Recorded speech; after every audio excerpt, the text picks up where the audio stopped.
YouTube. Good afternoon, YouTube. Poppy here. Um, Pleasant afternoon in western North Carolina if you stay indoors out of the sun and the heat, the humidity. But the sun is getting lower, so it'll get nicer here very soon. Um, I keep having things go on while I'm doing this, distracting me. I don't know what's going on. I'm using the tablet today. We'll see how that works. I feel like as a codger, I should be occasionally sharing some codgerly sorts of things with you. So I thought I'd do a couple of those today. A couple weeks ago, I think I showed you that I had acquired a can of Rattray's Red Rapparee and said that I would eventually uh, get around to showing you what the can used to look like. Um, this would be from probably 40 years ago, 35 years ago. Um, you can see that the art hasn't changed. It's just shrunk, which makes me hope that the flavor I get from this one will not have shrunk as much as their tin art did. We'll find out. Probably, fortunately, I don't have a real strong memory of Red Rapparee other than that I enjoyed it, which is why I acquired another can of it.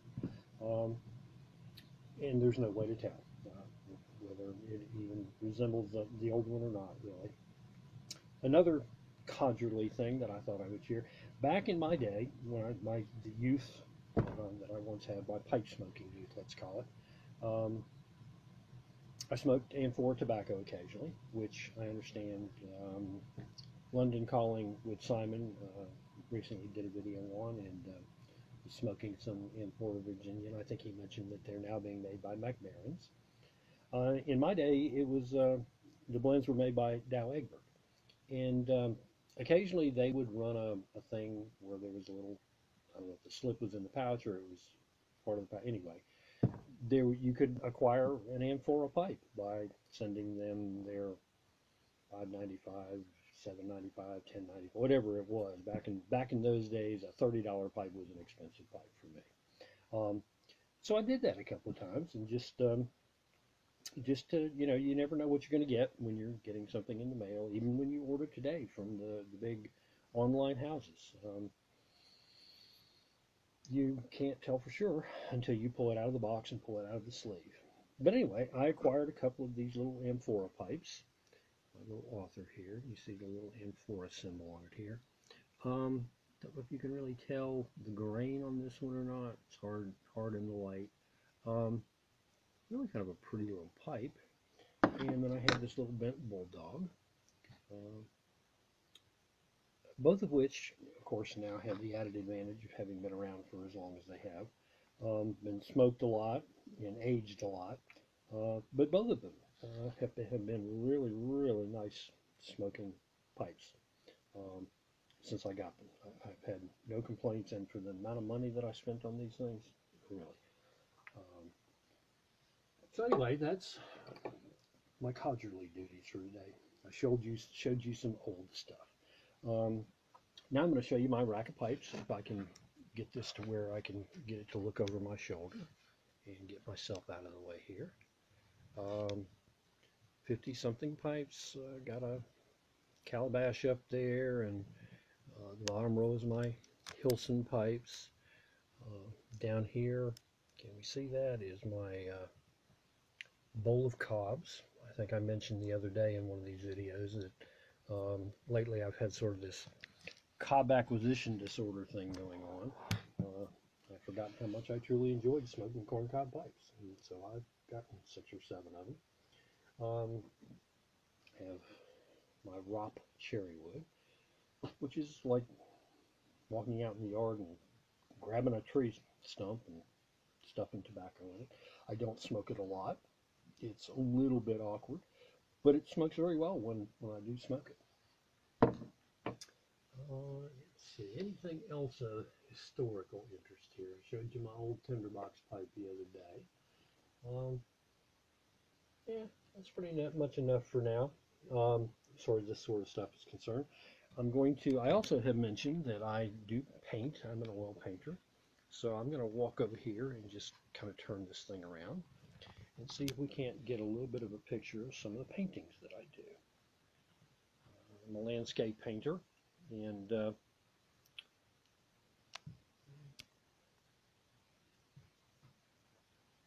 a realist, but not a hyper-realist, I guess you could say. I like things to look like things, for the most part, although I do some things with a palette knife that are really more of an abstract sort of thing. If you're interested, we can turn this around so I don't trip over myself trying to get to them. And I'll walk around here corner, turn the light on, and show over my shoulder.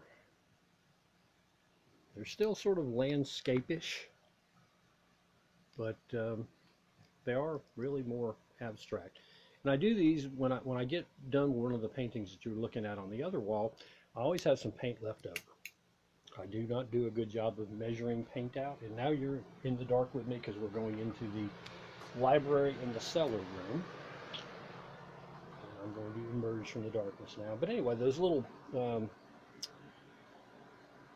pieces that I do, the abstract pieces, begin with paint that's left over from one of the other paintings, because I don't measure them well, and I hate to throw paint away, just like I hate to throw tobacco away. It's just wasteful. So I take my palette knife and get a little canvas and just start pushing the paint around until something starts to emerge, and as an idea sort of starts to form in my head, then I may start pushing the paint in that direction. But I'm using paints that came off of my palette from other pictures, so I'm not choosing the colors. I'm just trying to get in the flow of the paint and what it wants to do, where it wants to go. So they're kind of fun. I don't have any expectations of them. The reason we're in the library, and you can see again, I've been cellaring books for a very long time. I think I have books here probably that go all the way back to, certainly to my childhood, maybe to when I was 6 or 7 years old. But I also have set aside a couple of shelves in here for cellaring my pipe tobacco. And that's what I'm going to try and show you today. I tried to do this the other day, and I wasn't really happy with what you got to see. So anyway, looking down here on this end, this row of tins back here, can you see them? Am I reaching them? Is the tins of the vintage Syrian, HH vintage Syrian that I acquired once I learned from smoking the bulk blend that I shared with you, that I really, really like a lot. So I got me some tins to put away since it's going to leave us. Showed you the Margate before. I got a couple of tins of, and soda bed and out of bed. I can't ever remember. Anyway, 2 of those tins, Spillman mixture. I don't know if you are familiar with Spillman mixture. It is a blend by E. Hoffman that is supposed to be a reproduction of a blend that has been out of production for 70 years, that they have researched and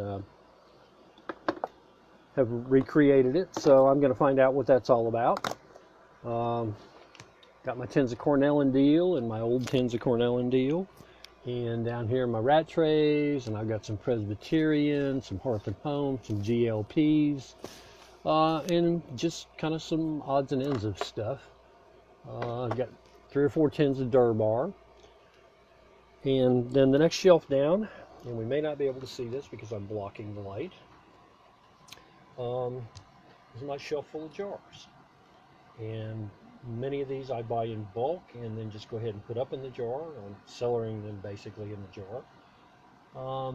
C&D Super Balkan, Balkan Sassini, Dunhill Nightcap, John Bull, Camoys Cask 11, Sutliff Balkan 2. As you can tell, what I've said in the past is most of the stuff I smoke is going to have some Latakia in it. Anyway, that's the stuff. Like I said, I will open a jar in here occasionally and just grab a bowl full if I feel like savoring it. The tins, are pretty much going to stay sealed and age until I decide it's time to crack one open. Because, you know, it's a kind of it's a done deal. Once you crack a tin, you can't uncrack it. With a jar, I can always seal it back and everything's going to be fine. But once it comes, tin gets open, it's got to go into a jar. So anyway, that's the cellar in my basement and the library again, and a little bit of my painting and a little bit of my codger stuff that I keep hanging around. I think I've mentioned once before, I'm pretty much a pack rat. So nothing ever really gets thrown away around here.